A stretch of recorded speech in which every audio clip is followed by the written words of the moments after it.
Welcome back to TNPSC leaders academy. 2024 TNPSC என்ன ட்ரெண்டை follow பண்ணியிருக்காங்கிற video தான் இது. யூனிட் 5ல என்ன ட்ரெண்டை ஃபாலோ பண்ணியிருக்காங்கன்னு நம்ம தெரிஞ்சுக்கிட்டா 2A எக்ஸாம்ல இந்த தலைப்புகள்ல இருந்து தான் கேள்விகள் வரும். அதை பத்தின கம்ப்ளீட் அனாலிசிஸ் தான் வித் ப்ரூஃபோட. டிஎன்பிஎஸ்சி 3 விதமான தேர்வுகளை கண்டக்ட் பண்றாங்க அப்படிங்கிறது தெரியும். நமக்கு 2A டிகிரி ஸ்டாண்டர்ட் கொஸ்டின்ஸ்ங்கிறாங்க. டிகிரி ஸ்டாண்டர்ட் கொஸ்டின்ஸை மட்டும் ஃபில்டர் அவுட் பண்ணி 2024 என்ன ட்ரெண்டை ஃபாலோ பண்ணியிருக்காங்கிறத உங்க கண் முன்னாடி நிப்பாட்டியிருக்கோம். இப்போதான் நம்ம யூடியூப்ல இந்த வீடியோவை நீங்க பாக்குறீங்க அப்படின்னா நம்மளுடைய சேனலை சப்ஸ்கிரைப் பண்ணிக்கங்க. டிஸ்கிரிப்ஷன்லேயே நான் என்ன கொடுத்துருப்பேன் அப்படின்னா டெலகிராம் சேனலோட லிங்க் கொடுத்துருப்பேன். அதை கிளிக் பண்ணி நீங்க ஜாயின் பண்ணிட்டு உங்களுடைய சந்தேகங்களை எதுவாக இருந்தாலும் கேட்கலாம். யூனிட் 5 பொறுத்த வரைக்கும் இந்த கேள்விகள்ல இருந்து வரக்கூடிய அனைத்து கேள்வியும் நீங்க பதில் சொல்லிட்டீங்க அப்படின்னா பிரிலிம்ஸ் கண்டிப்பாக பாஸ் அப்படிங்கிற ஒரு நம்பிக்கையோட நீங்க என்ன வரலாம், எக்ஸாம் ஹாலை விட்டு வெளியில வரலாம். சரி சார், இதுல இருந்து என்ன வரும், சில கான்செப்ட் ஓரியன்டட் கொஸ்டின்ஸ் வரும். அந்த கேள்விக்கு நான் தப்பா பதில் சொல்லிட்டா என்னால பிரிலிம்ஸ் பாஸ் பண்ண முடியாதா அப்படிங்கிற சந்தேகம் உங்களுக்கு இருக்கு அப்படின்னா அந்த மாணவரும் இந்த வீடியோவை தொடர்ச்சியாக பாருங்க. முதல்ல சிலபஸை நான் உங்களுக்கு எடுத்து காட்டுறேன். சிலபஸ்ல எதை மட்டும் சார் நீங்க விட்டுறவே கூடாது அப்படின்னு கேட்டா ரோமன் லெட்டர் 1 ரோமன் லெட்டர் 2 இதை இரண்டையும் சேர்த்து நான் என்னன்னு உங்களுக்கு சொல்லிடுறேன் அப்படின்னா 1 முதல் 51 சரத்துகள், 1 முதல் 51 ஆர்டிகல். இதுல இருந்து எத்தனை கேள்விகள் வருதுன்னு நான் சொல்லிடுறேன். அதற்கப்புறம் இதுக்கு எவ்வளவு இம்பார்ட்டன்ஸ் நீங்க கொடுக்கணும் அப்படிங்கறத தெரிஞ்சுக்கிங்க. 6 கேள்விகள் இதுல இருந்து கேட்கறாங்க டிஎன்பிஎஸ்சி. இதுதான் 2024 ட்ரெண்ட். இதை விட்டுட்டா அடுத்தது நான் எந்த கான்செப்டை சார் நான் விட்டுறவே கூடாது அப்படின்னா யூனிட் 5ல நம்பர் 4ங்கிற தலைப்பை விட்டுறவே கூடாது. இதுல இருந்து 2 கேள்விகள் வருது. இதுதான் 2024 ட்ரெண்ட். ரைட் சார், அடுத்தது படிக்காமே நான் ஒரு கேள்வி கொடுக்கணும். கான்செப்ட் ஓரியன்டா தான் இருக்கும், அது புத்தகத்துல எங்கேயும் இருக்காது. ஆனா நான் தெரிஞ்சுக்கிட்ட விஷயத்தை வச்சு ஒரு கேள்வி டிஎன்பிஎஸ்சி கேட்கறாங்க. இதுதான் 2024 ட்ரெண்ட். அந்த ட்ரெண்ட் எங்க இருக்கு அப்படின்னா யூனிட் நம்பர் 5ல 5வது தலைப்புல ரூல் ஆஃப் லா, சட்டத்தின் ஆட்சி அப்படிங்கிற தலைப்பு நமக்கு வருது. இதற்கு வெறும் கான்செப்டுவல் அண்டர்ஸ்டாண்டிங் இருந்தால் மட்டுமே போதும், உங்களால என்ன பண்ணிட முடியும், ஒரு பதில் சொல்லிட முடியும்.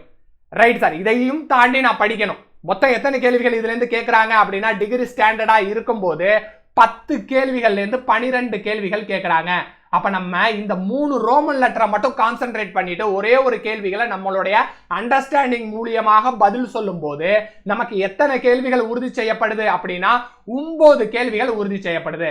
நமக்கு மேக்சிமம் எவ்வளவு கேள்வி கேட்கறாங்க, 12 கேள்வி கேட்கறாங்க. 9 கேள்விகளை நான் என்ன பண்ணிட்டேன், வெறும் 30% சிலபஸ்ல உங்களுக்கு எடுத்துட்டு வந்து கொடுத்தாச்சு. அதனாலதான் ட்ரெண்ட் எப்படி இருக்கு அப்படிங்கிற விஷயம் நமக்கு தெரிஞ்சிருக்கணும். ரைட் சார், இந்த 3 தலைப்பையும் நான் படிச்சேன். இந்த 3 தலைப்பையும் டிக் அடிச்சிட்டேன் சார். நீங்க சொன்ன மாதிரி படிச்சாச்சு. எனக்கு 8 கேள்விகளை நான் சரியா பதில் சொல்லுவேங்கிற எண்ணம் வந்துருச்சு. அதையும் தாண்டி நீங்க படிக்கணும் அப்படின்னா இந்த ட்ரெண்டை வச்சு உங்களுக்கு சொல்றேன், அந்த தலைப்புகளை படிச்சுக்கிங்க.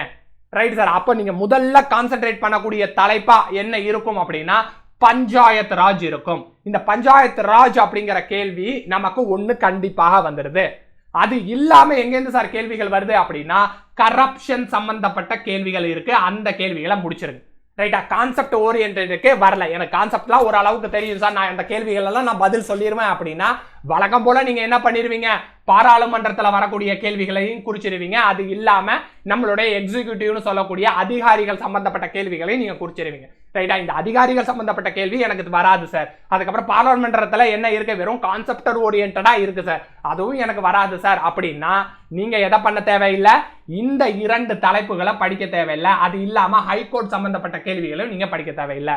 ரைட்டா, ஆர்டிக்கல் 1ல இருந்து 51 வரைக்கும் எத்தனை கேள்விகள் வருவதா நான் சொல்லியிருந்தேன், 6 கேள்விகள் வருவதாக சொல்லியிருந்தேன். அப்ப 6 கேள்விகள் எந்தெந்த தலைப்புல இருந்து சார் வந்துடும் அதையும் எனக்கு சொல்லிருங்க சார் அப்படின்னா 1 முதல் 4 ஆர்டிக்கல்ல ஒரு கேள்விகள் கட்டாயம் வருது. ரைட், ஆர்டிக்கல் 5 முதல் 11 வரைக்கும் ஒரு கேள்வி கட்டாயம் வந்துருது. ஆர்டிக்கல் 12ல இருந்து 35 வரைக்கும் 2 கேள்விகள் வருது. ஆர்டிகல் 51(a) இருந்து ஒரு கேள்வி வந்துருது. ஆர்டிகல் 36ல இருந்து 51 வரைக்கும் ஒரு கேள்வி வந்துருது. இதுதான் நம்மளுடைய 6 கேள்விகளோட டிஸ்ட்ரிபியூஷன். அப்ப இந்த 2 தலைப்புக்கு நீங்க சிலபஸ்ல முக்கியத்துவம் கொடுத்துட்டீங்க அப்படின்னா 50% ஆஃப் த போர்ஷனை கம்ப்ளீட் பண்ணிட்டதா அர்த்தம். அதற்கு அடுத்ததுதான் நம்ம என்ன பண்ண போறோம், கூட்டாட்சி தத்துவத்தை படிச்சுக்க போறோம். அதுக்கு அடுத்தது சட்டத்தின் ஆட்சியை படிச்சுக்க போறோம். இதையும் தாண்டி நான் படிக்கணும் சார், எனக்கு கான்செப்ட் கிளாரிட்டிலாம் இருக்கு, என்னால இதையும் தாண்டி அதிகமா படிக்க முடியுங்கிற மாணவர்களுக்கு நான் என்ன சொல்லிட்டேன், 2 டாபிக்கை வட்டமிட்டு காட்டிட்டேன். அந்த டாபிக்கை படிச்சு முடிச்சிருங்க. ரைட்டா? அதுக்கப்புறமா கான்செப்ட் ஓரியன்டட் கொஸ்டின்ஸை நீங்க பதில் சொல்வதற்கு முயற்சிக்கலாம். ஏன்னா நமக்கு பிரிலிம்ஸ்ல பாஸ் பண்றது ரொம்ப ஈஸி. எந்த தலைப்பு சார் படிக்கவே வேணாம் யூனிட் 5 பொறுத்த வரைக்கும் அப்படின்னா, எலெக்ஷன் அப்படிங்கிற ஒரு தலைப்பு வருது. இந்த எலெக்ஷன்ல ஏகப்பட்ட டேட்டா இருக்கு.